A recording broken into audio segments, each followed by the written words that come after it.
3 4 5 6,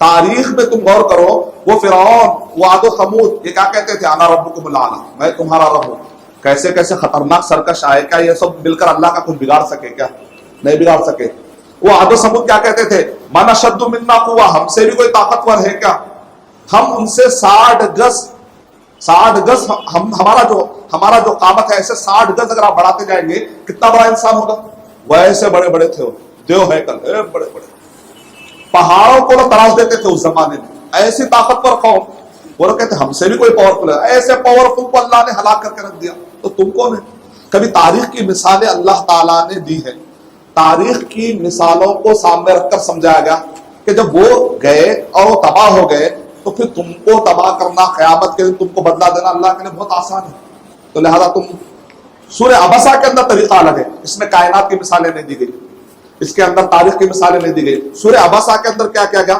انسان جو روزانہ جو کھاتا ہے نا، اس پر غور کرنے، فَلْيَنظُرِ الْإِنسَانُ إِلَىٰ طَعَامِهِ، انسان کو چاہیے کہ اپنے کھانے پر غور کرے، کہاں سے آ رہا اس کے پیٹ میں کھانا، وہ کون ہے جو اگا رہا ہے؟ کیا کسان ہے جو بیج کو ڈالنے کے بعد وہ پودا کسان کھینچ کے لا رہا ہے یا اللہ تعالیٰ کھینچ کے لا رہا ہے؟ کسان تو آ کر بیج ڈال دیتا ہے۔ وہ کون ہے جو پورے پودے کو باہر زمین سے پھاڑ کر نکالتا ہے؟ وہ کون سی طاقت ہے جو دیکھنے میں وہ پودا ایسا ہے، اگر وہی پودے کو واپس وہ زمین میں مارے تو پودا ٹوٹ جاتا ہے، لیکن نیچے سے جو وہ پھاڑ کے نکلتا ہے نا، تو پودے میں طاقت کون دے رہا ہے؟ وہی پودے کو دوبارہ اگر ماریں گے تو اس کے اندر طاقت نہیں ہے کہ زمین کو پھاڑ سکے، لیکن اندر سے باہر کون نکال رہا ہے؟ نکال کے اوپر تک کون لا رہا ہے؟ پورا لا کر پورے طریقے سے آخری میں ہوتے ہوتے ہوتے ایسا سسٹم بن رہا ہے کہ تمہارے پیٹ میں چاول آ کر جو گر رہا ہے نا، اگر اللہ ان سب کو روک دے تو کیا کرو گے؟ اگر یہ جو پانی تمہارے گلاس میں آ رہا ہے، اگر یہ پانی اللہ تعالیٰ زمین کے گہرائی میں لے کر چلا جائے، سورہ ملک میں اللہ تعالیٰ کہہ رہے ہیں کون ہے جو تم کو بہتا پانی لا کر دے؟ اگر دنیا کے پانی کو اللہ کڑوا کر دے تو کون ہے جو تم کو پھر صحیح پانی لا کر دے؟ غور کرو، تمہارے اپنے کھانے پر غور کرو، یعنی کہ آفاق انفس، کائنات پہ غور کرو سورہ نبا، تاریخ پر غور کرو سورہ نازعات، اپنے کھانے اور پینے اطراف کے چیزوں پر غور کرو، اپنے رشتہ داروں پر غور کرو، قیامت کے دن یہ رشتے جن کے خاطر تم آخرت کو بلا رہے ہو نا، یوم یفر المرء من اخیہ، ایک وقت آئے گا نا رشتے تم کو چھوڑ کے بھاگنے والے ہیں، ان کے پیچھے جا کے تم اللہ کو بھول رہے ہو، ابا کی محبت، امی کی محبت کے خاطر تم اللہ اور اس کے رسول کی بات چھوڑ رہے ہو۔ یہ ابا اور امی دیے کون؟ یہ اماموں اور یہ عالموں کی وجہ سے، یا فلاں خاندان کے رسم و رواجوں کے اللہ کی بات چھوڑ رہے ہیں، آخر ان کو پیدا کس نے کیا، اس کا خیال کیوں نہیں کرتے؟ تو اللہ تعالیٰ قرآن مجید میں ارشاد فرمایا قیامت کے دن لوگ اتنے سیلفش ہو جائیں گے، اتنے سیلفش ہو جائیں گے، رشتوں کا بھی خیال نہیں کریں گے، یعنی کہ وہ سارے رشتے جس کی وجہ سے کفار قریش قیامت کا انکار کر رہے تھے یا مذاق اڑا رہے تھے، ان سب کا ذہن بنایا جا رہا ہے، ان سب کے پیچھے جا کے اپنی آخرت تباہ مت کرو۔ اب غور کر کے دیکھیے، آپ سورہ نازعات میں اگر غور کریں گے تو سورہ نازعات میں فرعون کی مثال ہے، اور سورہ عبسہ میں کس کی مثال ہے؟ عبداللہ بن ام مکتوم، ایک نابینا صحابی، یعنی کہ خشیت یعنی اللہ کا ڈر، خشیت نے ایک اندھے صحابی کو اللہ کے پاس عزت دلائی کہ نہیں دلائی؟ اللہ کا ایک فرعون تکبر کی وجہ سے تباہ ہو گیا، ایک فرعون تکبر کی وجہ سے تباہ ہو گیا، لیکن ایک اندھے صحابی ان کے پاس دل میں تقویٰ تھا، خشیت تھی، کہاں پر کہ اللہ تعالیٰ نبی صلی اللہ علیہ وسلم صرف چہرہ، ارے یہ ٹائم پہ نہیں آئے تو اچھا تھا، ابھی میں بڑے بڑے سرداروں کو اسلام بتا رہا ہوں، اب یہ ٹائم پر یہ صحابی آئے، کیا کروں؟ تو نبی اکرم صلی اللہ علیہ وسلم کا تھوڑا سا چہرے پر تھوڑا سا جو بل آئی، اللہ تعالیٰ کو پسند نہیں، بولے وہ عبداللہ بن مکتوم میرا بندہ، میرے سے ڈرنے والا، اللہ کتنی عزت دے رہے تھے، لیکن جس کے پاس تکبر آ جاتا اللہ تعالیٰ اس کو عزت دینے والے، اگرچہ کہ وہ بہت بڑے بادشاہ کا مالک ہوگا، لیکن تکبر کرنے کی وجہ سے اللہ کے پاس عزت نہیں۔ تکبر بڑی خطرناک چیز ہے، تکبر اور تکبر سے کیا پیدا ہوتا ہے؟ حسد پیدا ہوتا ہے، تکبر سے کیا پیدا ہوتا ہے؟ حسد بھی پیدا ہوتا ہے۔ علامہ ابن قیم رحمۃ اللہ علیہ کہہ رہے ہیں آسمان کا سب سے پہلا گناہ کس کی وجہ سے ہوا؟ تکبر کی وجہ سے۔ ابلیس نے کیا کہا؟ سب کو ابلیس بھٹکا تھا، لیکن ابلیس کو کس چیز نے بھٹکا دیا؟ اس کی انا نے، انا کیا کہا؟ انا خیر منہ، میں تو آدم سے بہتر ہوں، آدم مٹی کا، میں آگ کا ہوں، مٹی پھینکیں گے تو مٹی نیچے جاتی ہے اور آگ جو ہے ہمیشہ اوپر آتی ہے، تو میں کیسے جھکوں؟ تو اس نے یہ نہیں دیکھا کہ کون کہہ رہا ہے، اس نے یہ دیکھا کہ میں کیا ہوں۔ اللہ کے مقابلے میں انا جو آتی ہے نا وہ انسان تباہ، تو آخری میں اس نے کیا سجدہ نہیں کیا، تو نافرمانی ہوئی نہیں ہوئی۔ تو آسمان کا پہلا گناہ تکبر کے ہوا، اور تکبر اور حسد کی وجہ سے ہوا. زمین کا پہلا گناہ بھی کس سے ہوا؟ تکبر اور حسد سے. حابیل اور قابیل کی جنگ میں کیا ہوا؟ کیا وجہ سے ایک دوسرے کو مارنے کا جو واقعہ پیش آیا؟ تکبر اور حسد. اللہ سورہ نازیات کے اندر بتایا گیا کہ تکبر نے فرعون کو تباہ کر دیا، لیکن تقوی اور خشیت پانے والے انسان کو اللہ نے عزت دی. ایک اورینٹلسٹ نے اسلام قبول کیا. لوگوں نے ان سے پوچھا آپ نے اسلام قبول کیوں کیا؟ تو کہا کہ اگر محمد صلی اللہ علیہ وسلم جھوٹے ہوتے تو یہ عبسا و تولا، عبسا و تولا، یہ جو آیت ہے نبی صلی اللہ علیہ وسلم چھپا دیتے تھے، کیونکہ یہ آیت ان کے خلاف ہے نا. مطلب اللہ تعالیٰ کس کو ڈانٹ رہے ہیں اس آیت میں؟ اللہ کے نبی صلی اللہ علیہ وسلم کو. ڈانٹنے کا بھی انداز جو شفقت والا ہوتا ہے، ڈانٹنے ڈانٹنے فرق ہوتا ہے. یہ وہ ڈانٹتی ہے جو ذلت والی ڈانٹ ہوتی ہے. یہ انداز کیسا ہے معلوم؟ اے محمد چھوڑو، یہ لوگ، یہ جن کے پیچھے تم جا رہے ہو نا، یہ لوگ کچھ کام کے نہیں. یہ عبداللہ بن مکتوم ہے نا، یہ جو آئے نا، ان کا خیال کر لو. یہ چھوڑو، یہ لوگ بھٹکنے والے لوگ ہیں، تم ان کی وجہ سے ان کو توجہ مت دو. تو ڈانٹ اصل میں کس کو ہو رہی ہے؟ ان کو ہو رہی ہے، نبی صلی اللہ علیہ وسلم کو نہیں. یہ انداز ہوتا ہے، یعنی خطاب اس سے ہوتا ہے لیکن کسی اور کو اشارہ ہوتا ہے، وہ انداز ہوتا ہے. اور اس کے اندر بھی شفقت ہے. اے محمد صلی اللہ علیہ وسلم اتنا زیادہ ان کے پیچھے پریشان مت ہو. یہ قوم اگر ہدایت پانے والی ہوتی تو عبداللہ بن مکتوم کی طرح تم سے جلدی اثر لے لیتی تھی. اب باقی تم کو جتنا کام کرنا اتنا ہی کرو، اور زیادہ سوچنے کی ضرورت نہیں ہے، یہاں تک کہ تم ہلاک کر دو. ایسا جس کے اندر نبی صلی اللہ علیہ وسلم کے بارے میں منہ بسورا، تولا، پیٹ پھیرا. اب بظاہر دیکھنے میں ایک آدمی کیا کرے گا جو خیانت کرنے والا ہوتا ہے؟ کیا کرتا ہے؟ ارے یار یہ چھپا دے گا، میرے خلاف ہے نا. لیکن نبی صلی اللہ علیہ وسلم کتنے آنےسٹ تھے. دیکھیں جو اللہ نے کہا، یہ نہیں دیکھا کہ میرے خلاف ہو رہا ہے. تو اورینٹلسٹ یا غیر مسلم کا دماغ دیکھیں، وہ کہہ رہا ہے اگر محمد صلی اللہ علیہ وسلم غلط ہوتے تو سب سے پہلے کون عیب چھپاتے تھے؟ یہ عیب چھپاتے. اس کا مطلب وہ بڑے سچے انسان تھے. وہ اپنے خلاف بھی آیت آئی تو اس کو بھی انہوں نے ویسے ہی بتا دیا. ایسے آنےسٹ کو میں کیوں نہ فالو کروں؟ اس نے کہا لا الہ الا اللہ محمد رسول. اچھا اسی آیت کو پڑھ کے بعض لوگ کیا کرے؟ بھٹک گئے. بولے یہ محمد صلی اللہ علیہ وسلم کو اللہ ڈانٹ رہے ہیں، اس کا مطلب یہ کیپیبل نہیں ہے. ایک ہی آیت سے کچھ لوگ بھٹک گئے اور ایک ہی آیت سے کچھ لوگ ہدایت پا گئے. سوچنے کا فرق ہے. اللہ تعالیٰ ہمیں صحیح سوچ عطا کرے. سورہ عبسہ کے بعد اب آپ بولیں گے سورہ قیامہ میں قیامت کا ذکر ہے، سورہ دہر میں قیامت کا ذکر ہے، سورہ مرسلات میں قیامت کا ذکر ہے، سورہ نبا میں قیامت کا ذکر ہے، سورہ نازیات میں قیامت کا ذکر ہے، سورہ عبسہ میں قیامت کا ذکر ہے. آخر یہ قیامت ہوتی کیسے ہے؟ میں ذرا دیکھنا چاہتا ہوں. اس دن نہیں، آج دیکھنا چاہتا ہوں. کیا آپ لوگ دیکھنا چاہتے ہیں؟ تو اس کے بعد سورہ قومت پڑھ لی، سورہ نمبر 81. نبی اکرم صلی اللہ علیہ وسلم نے ارشاد فرمایا اگر کوئی قیامت کا منظر دیکھنا چاہتا ہے تو کیا پڑھ لے؟ سورہ قومت پڑھ لے، سورہ تکویر. اذا الشمس قورت، جب سورج کی روشنی ختم کر دی جائے گی. وَإِذَا النُّجُومُ انْكَدَرَتْ، جب تارے جھڑ کر بھی گر جائیں گے یا ان کی روشنی سلب کر لی جائے گی، ختم. یعنی آپ پڑھیں گے تو پورے کائنات کیسے تباہ ہوگی وہ منظر. سورہ انفطار، سورہ انشقاق، نبی اکرم صلی اللہ علیہ وسلم نے ارشاد فرمایا. یعنی قیامت کا ذکر آتا ہے کہ انسان کے دماغ میں دیکھیں مالا کیسا بن رہا ہے. دیکھیں پورا ایک کے بعد اس کا ذکر، ایک کے بعد اس کا. کی ایک جگہ پہ اشارہ ہے، اس کے بعد کی صورت میں اس کی تفصیل ہے، اشارہ ہے، اس کے بعد کی صورت میں تفصیل ہے. پوروں کو ملا کر پڑھیں گے تو آپ کو ایک معنی سمجھ میں آ جائے گا. قیامت قیامت، اچھا قیامت قائم کیسے ہوتی ہے؟ طریقہ کیا ہے؟ اس کا منظر کیا ہے؟ سورہ قومت پڑھ لیجیے. سورہ قومت پڑھیں گے تو اس کے اندر اللہ سبحانہ و تعالیٰ نے پورا قیامت کیسا قائم ہوتا ہے اس کا پورا منظر ہے. اچھا اس کے بعد اچھا ٹھیک ہے قیامت قائم ہو گئی، منظر تو نظر آ گیا آپ کو، ٹھیک ہے قرآن میں بتا دیا گیا منظر یہ ہے، منظر یہ ہے. اچھا اس دن ہوتا کیا ہے؟ تو اس دن یہ ہوتا ہے سورہ انفطار پڑھ لیجیے. اس کے بعد کا سورہ کیا؟ سورہ انفطار. سورہ انفطار پڑھ لیں گے تو اس کے اندر آپ کو یہ ملے ان الابرار لفی نعیم و ان الفجار لفی جحیم، کہ اس دن اللہ سبحانہ تعالیٰ کہہ رہے ہیں کہ ہم ابرار اور فجار میں بانٹ دیا گیا. سورہ انفطار، سورہ تکویر کے بعد سورہ انفطار. یعنی قیامت قائم ہو جائے گی تو لوگ کتنے صفوں میں بٹ جائیں گے؟ دو گروہ میں. ایک گروہ کا نام کیا رہے گا؟ ابرار، ابرار مانے نیک لوگ. ایک گروہ کا نام کیا ہوگا؟ فجار، فجار مانے فاسق فاجر گنہگار لوگ.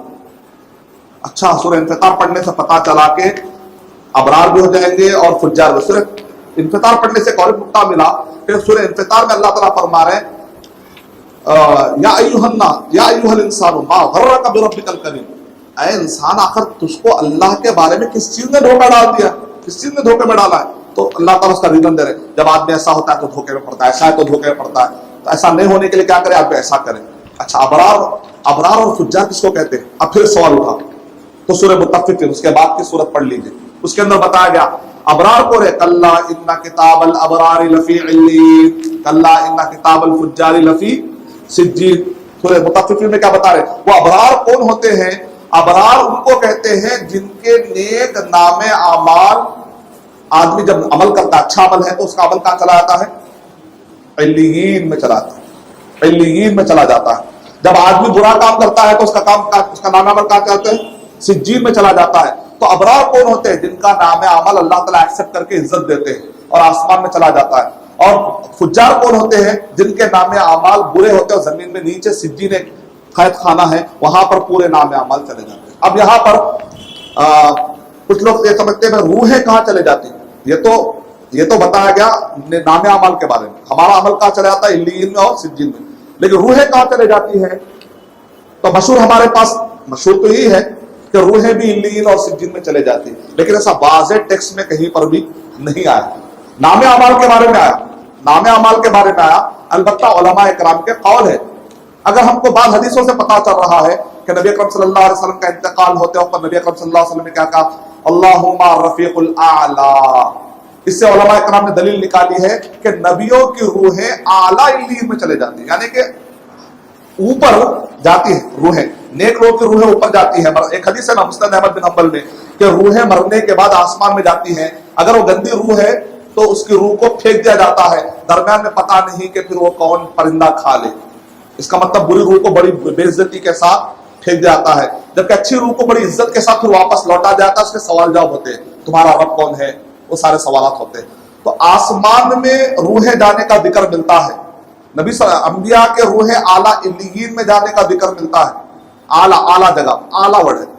لیکن علیین ایگزیکٹ یہ ورڈ کے ساتھ قرآن مجید میں جو آیا ہے وہ نام اعمال کے لیے آیا، روح کے لیے نہیں آیا ہے۔ ایک حدیث شریف میں ہے کہ جو شہید ہوتے ہیں عرش کے نیچے ایک باغ ہوگا، وہ باغ میں ہرے پرندے میں روح ڈال دی جائے گی۔ اس کا مطلب وہ عرش کہاں ہے؟ اوپر ہے۔ اس سے پتا چلا کہ روحیں اوپر رہتی ہیں۔ عربی زبان میں اس کے لیے ورڈ اوپر کے لیے ورڈ اعلیٰ ایک مقام ہے، ہم یہ کہیں گے، لیکن علیین کے ساتھ ورڈ کہیں پر بھی نہیں آیا۔ علیین کے ساتھ جو ورڈ آیا وہ نام اعمال کے لیے آیا۔ اور ایک ہے نیک لوگوں کی روحیں اوپر باغ میں چلے جاتی ہیں، وہاں پر ہرے پرندے کا ذکر نہیں آیا، پرندے کا ذکر آیا۔ تو اس لیے علماء کرام نے کہا 3 طرح کے روحیں چلے جاتی ہیں۔ نبیوں کی روحیں اعلیٰ علیین میں چلے جاتی ہیں، اور جو شہداء ہوتے ہیں ہرے پرندوں میں، باغ کے اندر وہ پرندے کیا کرتے ہیں؟ پھل کھاتے رہتے ہیں، تو ان کی روحیں وہاں پر ہوتی ہیں۔ نیک لوگوں کی روحیں پرندوں میں ہوتی ہیں اور باغ سے پھل کھاتے رہتے ہیں۔ اللہ سبحانہ و تعالیٰ تفصیلات بہتر جانتے ہیں اور بھی ڈیٹیل، لیکن علیین کا ورڈ ایگزیکٹ ورڈ صرف نام اعمال کے لیے آیا ہے۔ اس کا مطلب سورہ مطففین میں ابرار کون ہوں گے، فجار کون ہوں گے بتا دیں۔ ہم دعا کرتے ہیں کہ اللہ تعالیٰ ہمارے نام اعمال کو اللہ تعالیٰ آسمان میں ایکسپٹ کر لے، برے نام اعمال ہمارے ایسے نہ ہو کہ وہ زمین میں پڑے رہ جائیں، اللہ تعالیٰ اس کو ایکسپٹ کر لے۔ اب سوال جو اٹھتا ہے سورہ مطففین پڑھنے کے بعد، اچھا اس کا مطلب نیک نام اعمال بھی ہوتا ہے، برے نام اعمال بھی ہوتا ہے۔ اب سوال نیکسٹ اٹھتا ہے، یہ برے نام اعمال یا اچھے نام اعمال قیامت میں کہاں سے دیے جائیں گے، کیسا دیا جائے گا؟ تو سورہ انشقاق میں اس کا جواب ہے کہ جو نیک نام اعمال ہوں گے ان کو کہاں داہنے طرف سے دیے جائیں گے، جو برے نام اعمال ہیں ان کو پیٹھ کے پیچھے سے، اور ایک بات دوسرے صورتوں میں کیا ہے، لیفٹ ہینڈ میں دے جائیں گے۔ یعنی کہ اتنے تفصیلات ہے، قیامت کب آئے گی، قیامت میں نیک اور برے لوگوں کی کیسی تقسیم ہوں گی، پھر یہ نیک اور برے کی بنیاد نام اعمال کی بنیاد پر ہوں گی، سورہ انشقاق میں بتایا جا رہا ہے۔ یعنی کہ جیسا زوم اور زوم ان، ایسا ایک چیز تفصیلات میں تو ڈیٹیل میں جاتے تو باقی کے ڈیٹیل اسی کے بعد کے صورت میں۔ کتاب احکمت آیاتہ، یہ وہ کتاب ہے کہ تم کو مجمل ملے گا، اشارہ ملے گا، پھر اس کے تفصیلات بھی مل جائیں گے، تو ہم کو وہیں پر غور کرنا پڑے گا، تو انشاءاللہ کافی باتیں آپ کو مل جائیں گی۔ اب اس کے بعد سورہ، جب آپ پہنچتے ہیں سورہ انشقاق تک، سورہ انشقاق کے بعد آتا ہے سورہ بروج اور سورہ طارق۔ سورہ بروج اور سورہ طارق میں آپ غور کر کے دیکھیے تو ابھی تک جتنے صورتیں آئی ہیں اس میں سمجھانے کا تفہیمانہ انداز تھا، سمجھانے کا انداز۔ سورہ بروج اور سورہ طارق میں وارننگ کا انداز، جیسے 2 طریقے سے سمجھا سکتے ہیں ایک آدمی کو۔ اگر سمجھنے والا آدمی ہے تو بعض لوگ کیا، ان کی سائیکالوجی کیا ہوتی ہے، سمجھا ہے تو سمجھا، ارے بہت اچھا سمجھا ہے۔ بعض لوگ کو ڈانٹے نا، کیا سمجھا ہے بھائی آج تک آپ سر۔ ایک صاحب کو میں سمجھا رہا تھا، نہیں سمجھے تو میں تھوڑا سا ڈانٹا تو بولا ارشد آج اچھا سمجھا ہے۔ اس کا مطلب کچھ لوگ ایسے بھی ہوتے ہیں، میں ڈر گیا بیچارے کو ڈانٹ دیا، بچانا میری دوستی شاید ٹوٹ جائے گی سوچا تھا، دوسرے نہ کر بولے